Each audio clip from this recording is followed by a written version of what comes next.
right, thank you very much for this opportunity to speak with you today. Just a few corrections. Since the introduction, I've gotten a whole bunch more licenses. Did it in a very short period of time. Actually, she took it from an older, I guess I haven't updated my website for a while. I am now licensed in 8 different states, and I'm a consultant in any state in the nation in the area of eminent domain, in particular in the area of high voltage transmission lines, natural gas pipelines, oil pipelines, aviation easements, and wind farms and their impact to property value. Well, I was asked today to talk about the Cardinal-Hickory line, and in particular, what the impacts would be to property value. Now, part of this is for you to be knowledgeable on property value. The other part of it is to, I imagine, I'm just guessing at this point, is to assist in your efforts. I personally am not politically involved in this. I can't be, therefore I'd be a biased individual, which I can't be to remain as a professional appraiser. But this information should give you some ammo. And remember, the key word in eminent domain is for the greater good of the public. And if you only way to defeat eminent domain is to prove that whatever the desire to utilize that right is, does not benefit the public. That's the key. All right, so let's get started. Yeah, my name is Kurt Kielisch, and many people ask me when they see the name, unless they come from a German heritage, they ask, well, how do you say this? It's really easy. Keys and a key ring, put a lish behind it, and you got it. It's Kielisch. The Germans, pronounce the vowels backwards from the English, and of course the Germans would say they pronounce it the correct way. So, I am the president and the senior appraiser of the Forensic Appraisal Group, and we're located in Neenah, Wisconsin. All of you are familiar. There's already a picture of this on your display. This is the Cardinal-Hickory Creek line. Starts in Iowa, 125 miles long. The 345 kV line ends up in Middleton. Now the different colors here of the lines.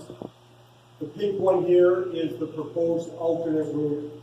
The blue one is the primary or the preferred, and the yellow is another route off of the primary or off of the alternate. Now, people ask me, well, which one's going to get approved? I don't know. I can't tell you. That's up to the PSC and how they look at it. Typically and traditionally, the preferred route does get the approval. You can see how this route, I believe we're in, right there? Right? Or right there in Mount Horeb. So you can say you're kind of at the tail end of it. It starts all the way over here at the Hickory Creek substation in Iowa.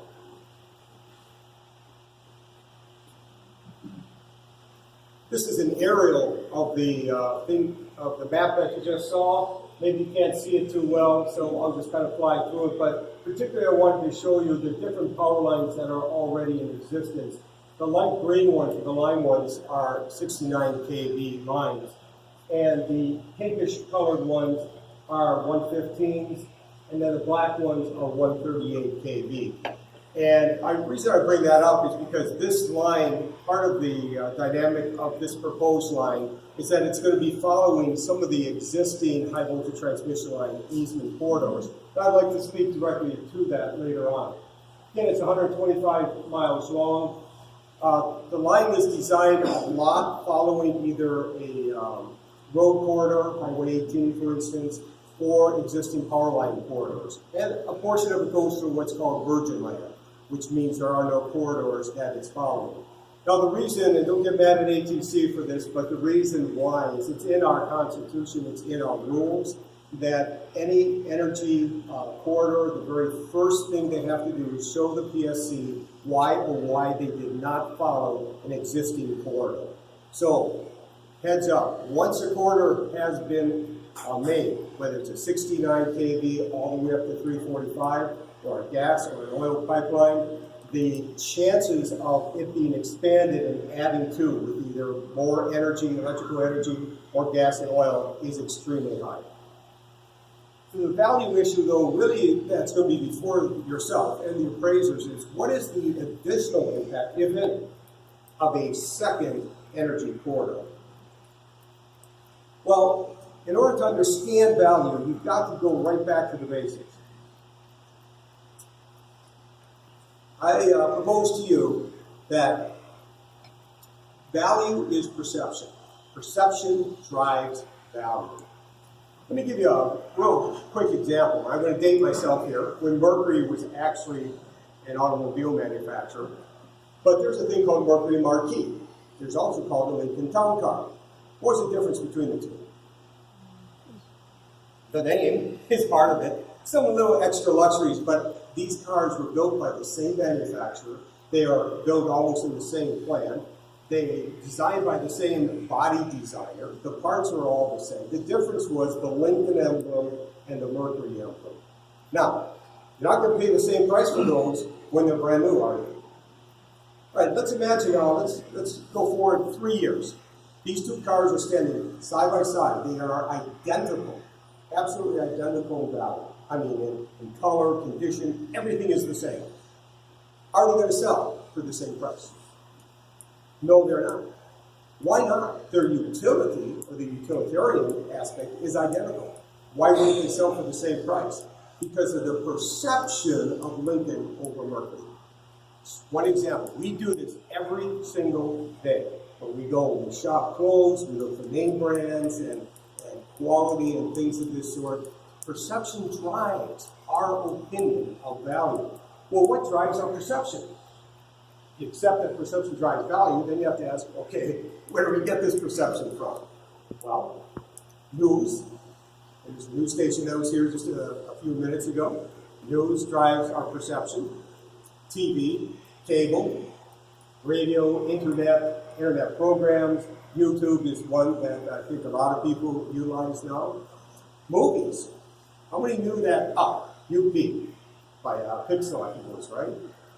Up is about in the domain. Remember the first scenes?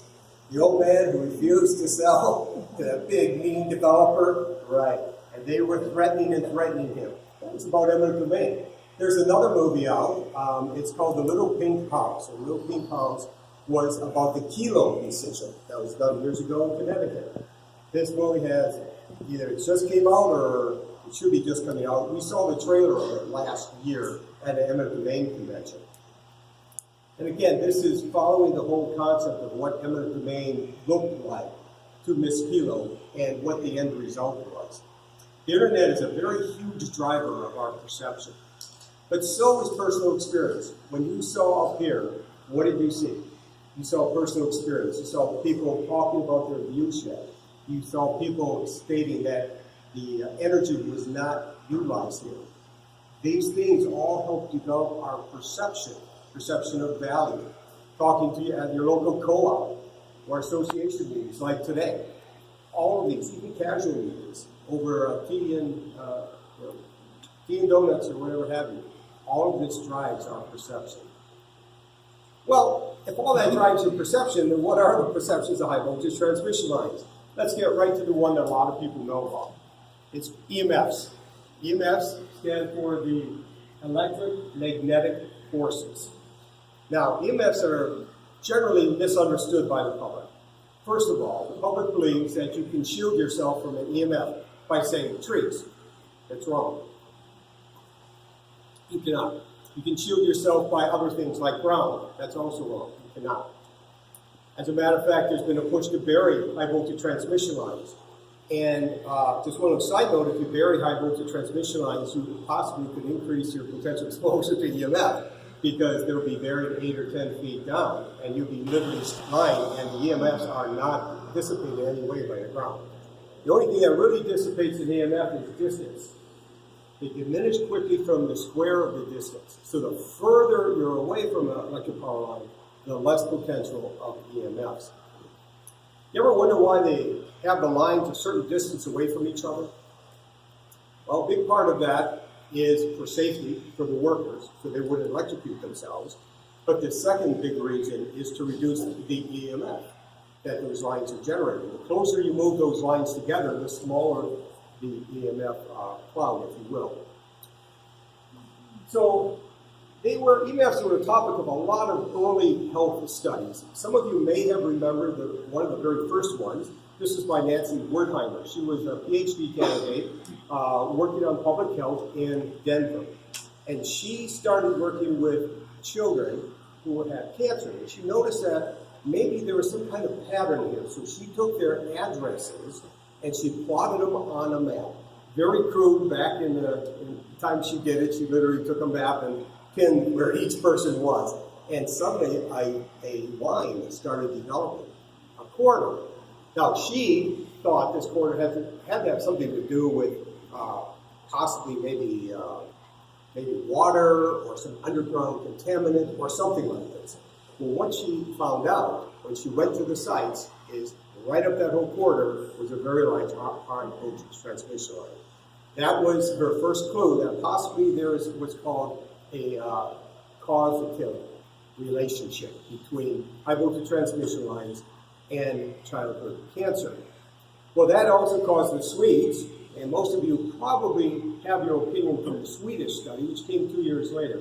Swedes also did a study and looked for that causative approach, and they came up with a conclusion there was a definite relation between EMFs and various rare forms of cancer, including childhood cancer. Well, that stimulated a whole bunch of other studies, and before you knew it, you had about half the studies saying there was no relationship and half that were.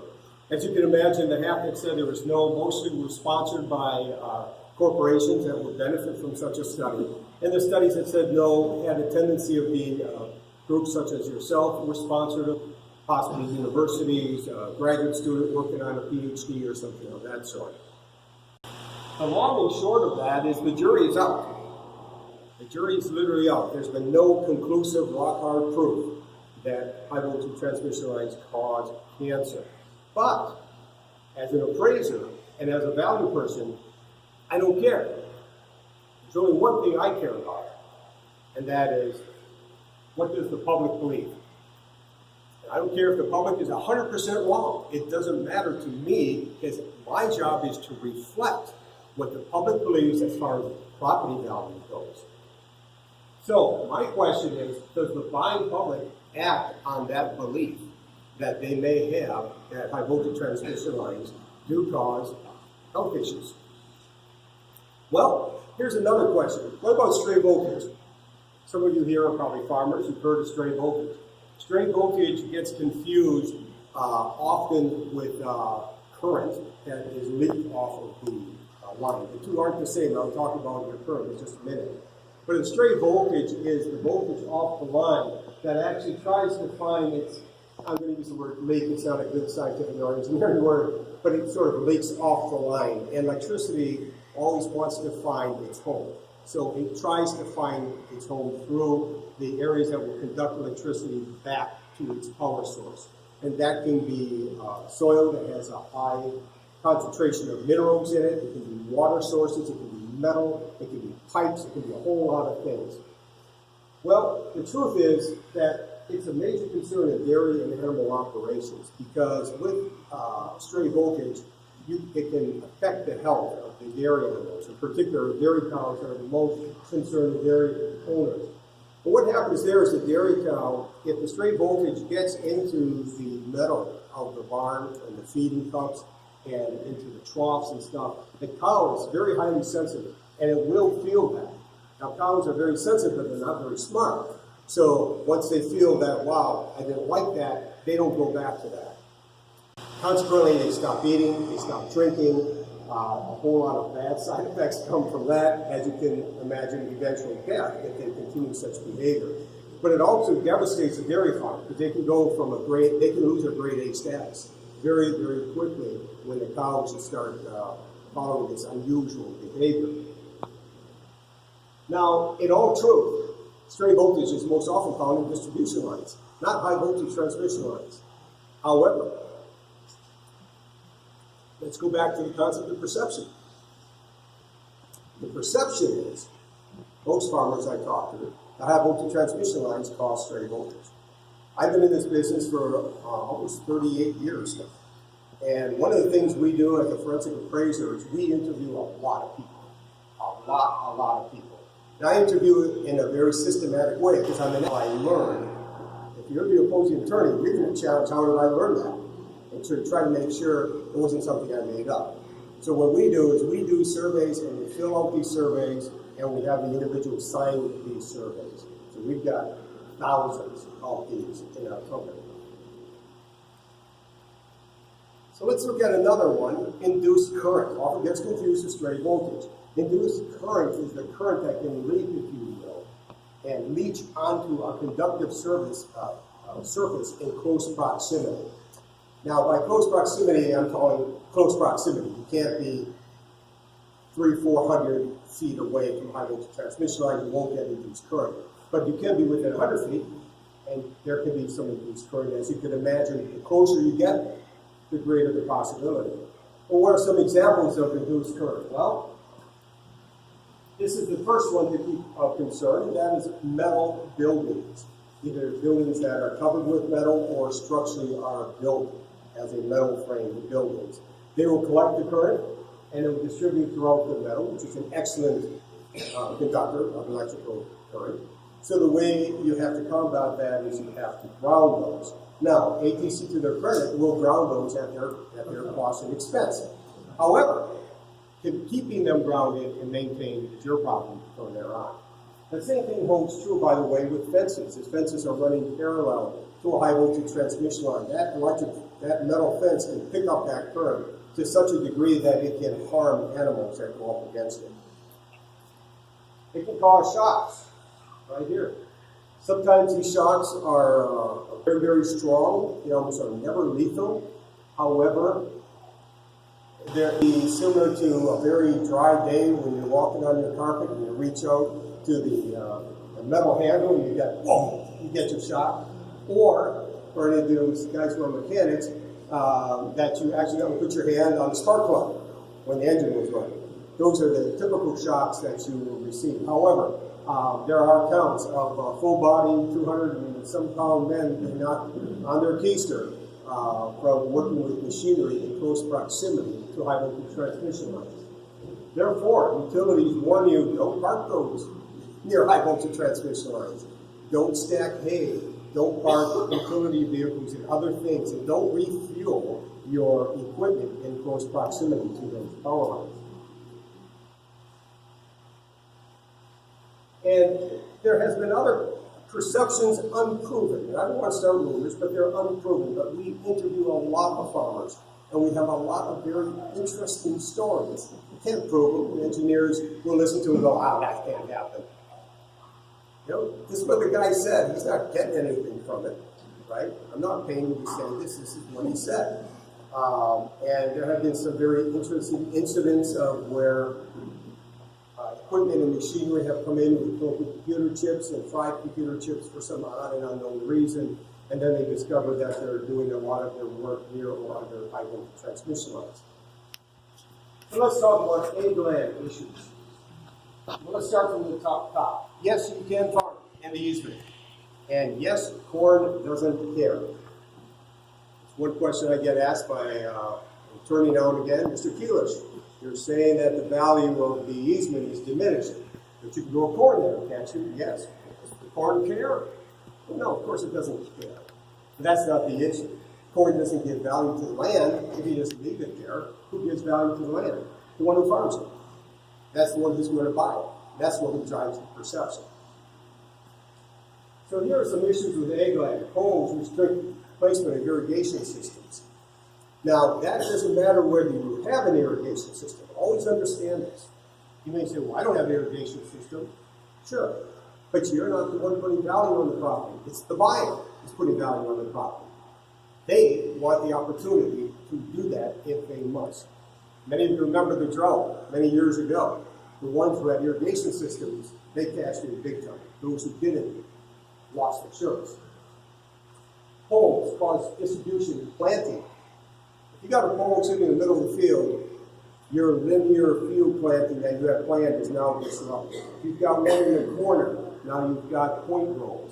You've got lots of issues that these power lines can cause in the way you plan your planting, your harvesting, your maintenance of your fields. Wires cause issues with aerial spraying. Aerial sprayers are not to go under these lines. Have you seen it? Yeah, maybe you've seen one or two guys do that. Do not report them to the insurance company because they will be removed. They, by all standards, are not to fly under high voltage transmission lines on any cause whatsoever. And of course, to fly over, it's going to be rather difficult when the towers are up to 170 feet tall. That's going to be a bit of a problem, particularly if you're fully loaded. So it can cause issues on how to spray your field, and a certain area of your field isn't going to get sprayed anyways because of the position of the high voltage transmission lines. These planes are flying at 145 miles an hour. They're $1.2 million planes. They're not going to put them at risk to get a few extra cars. So they're going to stay far enough away from the lines and it's safe. And they're not going to play games with the lines. There has been some issues too that's rather interesting dealing with GPS guidance systems, including ones on the airplanes. And that comes next. Disruptions in their accuracy. There is a lot of causative evidence that they do. As a matter of fact, GPS manufacturers, whoever you have one, call them up, ask them if they guarantee the accuracy of that GPS unit in close proximity to high voltage transmission lines. I will absolutely guarantee you the answer. No, they will not. How close is close depends on the manufacturer. We called several of them. We've gone anywhere from 100 to 300 feet. Interesting, North Dakota is going to look at this in their DOT, and their DOT lists the presence of high voltage transmission line as one of the elements that can cause errors in GPS guidance systems.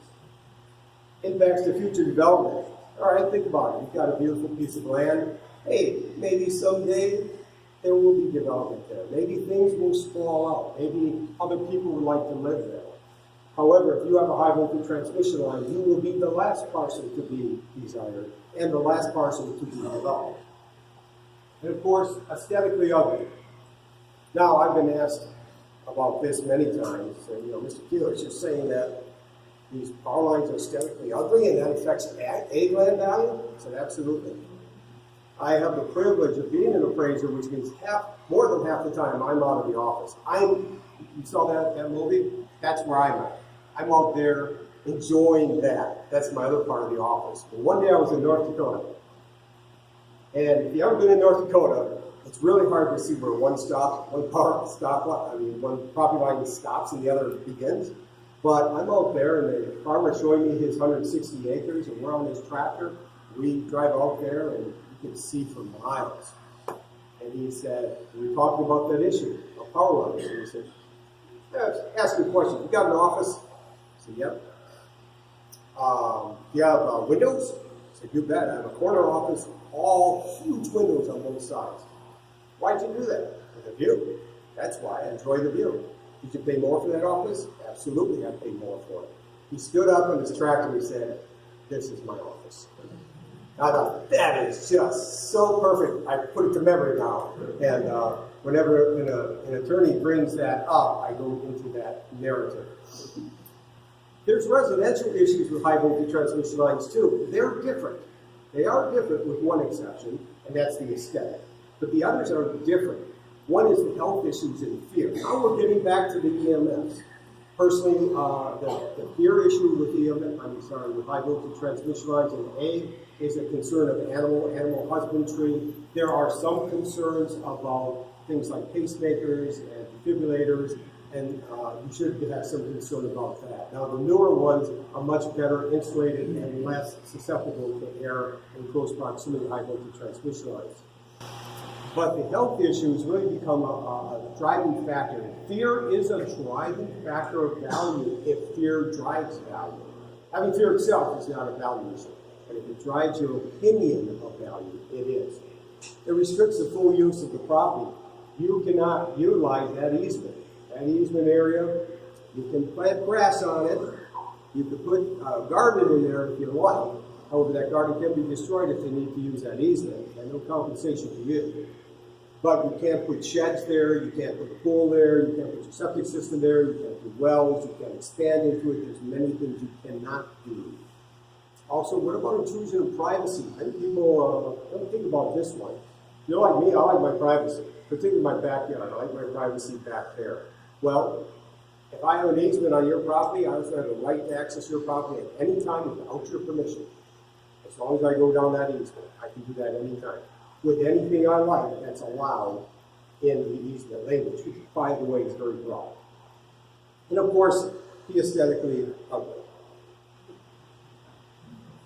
Well, what about the impacts to value? Let's take a look at that for a few seconds here. Let's go back to England. I'm going to talk about some studies that were done. Now, again, just like the EMF argument, you've got two basic groups of studies. You have utility companies that sponsor their studies, and then you have independent studies. These are done by independent appraisers such as myself, statisticians, landowner groups, people like this. Utility companies have sponsored a number. By the way, ATC sponsored a very large study, which their appraisers will cite ad infinitum. And that study basically shows that there is no impact outside of the edges of the easement, regardless of what's outside the edges of the easement. No impact whatsoever to any property value. The only impact is within the confines of the easement, and they're approximately only 50% of the land mass. That's about the MO that you're going to hear from utility-sponsored studies. Then there's the independent studies. They're a little different. I was telling you that generally they cite between a 5 and a 25% diminution, depending on the size of the line, location of the line, how many wires, what's called the view shed, penetration. All of this is part of it. But they can go higher than 25% in A-land, particularly due to placement. If you're placed on a diagonal across, let's say you've got 100 acres, 160 acres, 440s, and you've got a diagonal right across that, that is the worst placement that could possibly happen to you, because you're creating all sorts of triangles and you have maximized the length of the easement at the same time. The best thing that could happen to you is on the back fence line or a corner nip. That has the least amount of impact. Corner nips have the least, fence line is next, and then it graduates all the way to the diagonal. Now, our studies, and these aren't just our studies, these are studies done by other individuals as well, which we have collected over the years. I've had the privilege of actually taking these studies and going out to where they are, talking to the authors and driving the areas of the studies. I'm also very intimately familiar with the ATC Wisconsin study because the individual they hired was, of course, against a firm. And so we got to know all their studies. I know every single sale that they utilized for that. We have had some of our studies published in one of our studies lately was published in a peer-reviewed magazine, one of the very few that are out there. And it only got into that because we use PhDs to review our studies and to put their signature on as well. That's the way to get published in those kind of publications. Residential studies. You're going to hear the same story from the utility-sponsored studies. Basically, they'll say there's no impact whatsoever to the house, to the land outside of the area of the easement. Now, I will say there have been a few appraisers in Wisconsin that works for ATC that disagree with that, and they have damaged some homes a little bit, not much. However, there is an absolute treasure trove of information here for us, thanks to our wonderful state of Minnesota, our neighbor. They passed a law a number of years ago, and that law was called Buy the Farm. That law actually came out because of activist groups not doing what you're doing in a nice, peaceful way. They didn't do that. They went out there with guns and shotguns and all sorts of things. And, they created a real mess. And so the legislators knew they had a real problem on their hand, and they changed the law. It's called Buy the Farm. It's an amazing law. It's the only one in the 50 states. And what it says is this, that if you are an electric utility line and you cross or encumber a property, the property owner has the right to tell you to buy the farm. You buy my property at full market value and pay for relocation if I have a house on it. That's the rule. Why is that so good to guys like me as appraisers? Before and after. Because they have to buy it at full market value before, and there's a process they go through, a very succinct process that ensures it's full market value. And then they have to sell it. And by the way, the law in Minnesota says they must sell it at market value, not dump it. They must sell it. Now you have the perfect before and after. There's a lot of them out there, particularly improved properties. Now the courts in Minnesota have been on accepting this. Half of the courts have said yes, absolutely, these can be used in a study to prove impacts. The other half of the court said no, they can't be, because it was under the cloud of eminent domain. That is yet to be sorted out. But the fact of the matter is they're great comparables. ATC has done us a favor. They've done a few properties here in Wisconsin like that too, where they actually bought the whole property, relocated the person, and resold the property once the power line fell. We have these sales. They're excellent. And our company has done over a dozen of these studies as well.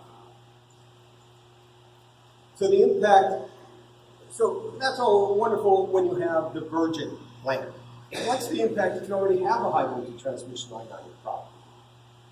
Well, we've been able and fortunate because we saw this coming with, the Bay Lakes project did just that. They followed up a 138 kV line. So we knew we were faced with that, and we did some studies in Illinois and Wisconsin to try to answer that question. And the first question is there an impact? So you can extract that. Of course, utilities, studies say no impact.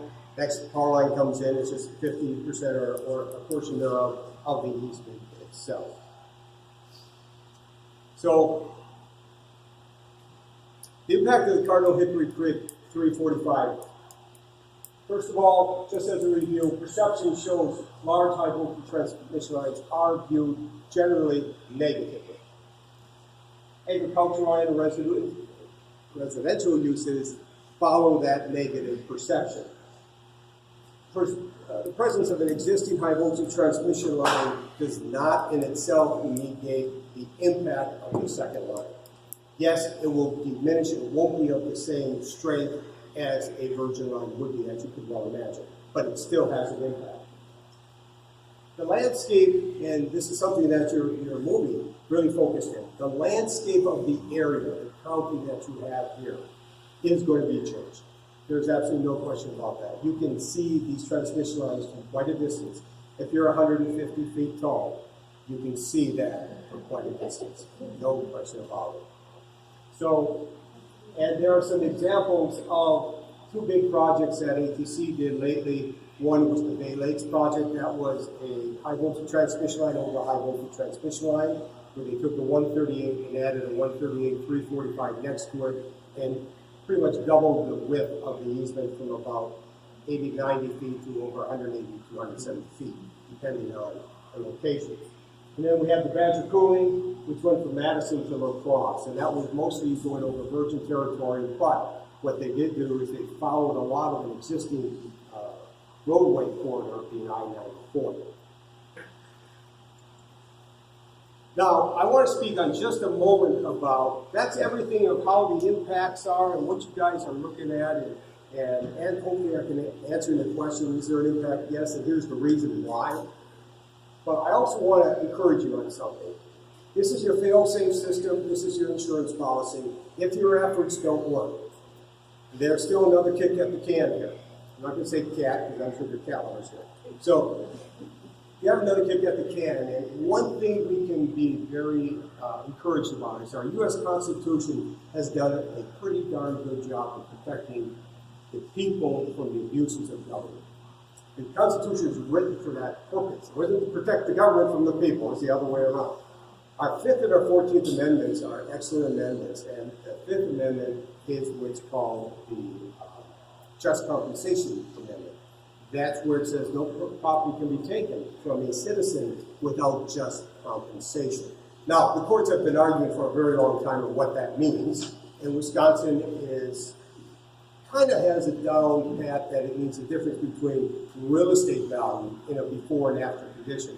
But that's not a universal definition. California and several other states have gone further to that and added emotional impact to it as well. But this state is pretty much real estate value before and after. And to ensure that you get just compensation in Wisconsin, we have a very good rule here. We're one of the 3 best in the United States in this rule. As a matter of fact, I'm part of the National Eminent Domain Group, mostly made up of attorneys, that they often look to Wisconsin for changing their legislature and things that we have done to protect property rights. We have a 4-step process in Wisconsin in the area of eminent domain. The first step is, hey, we got an idea, let's go to Parliament. And that goes through lots of committees, ends up at the PSC, gets approval. Once that gets approval, they come to you with their offer. That's the end of step 1. You can accept that offer at that point or reject it. As a matter of fact, a side note, you can accept that offer then and you can reject it later, by the way, because this is not contract law, this is a different law, and you have up to 6 months to change your mind. If you reject, we move to the second opinion, and this is what makes Wisconsin unique. They have designed the second opinion to keep the property owner whole, not only in just compensation, but the whole process. How do you do that?